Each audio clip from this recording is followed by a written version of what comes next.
நிலையில நம்மளோட வாசற்படியில நம்ம படுத்துட்டு இருக்கோம். ஏன் படுத்துட்டு இருக்க வாசற்படியில?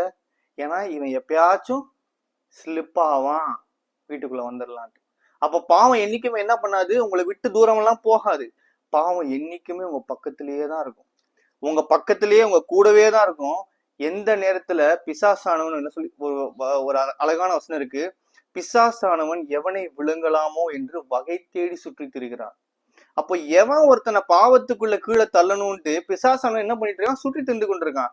பாவம் வாசற்படியில படுத்துட்டு இருக்கு. இந்த நேரத்துல நம்ம ஆவியானவருடைய துணை இல்லை அப்படின்னா நிச்சயமாவே பாவத்தில் விழுந்துரும். நம்மளால பாவத்தை என்ன பண்ண முடியாது, மேற்கொள்ளவே முடியாது.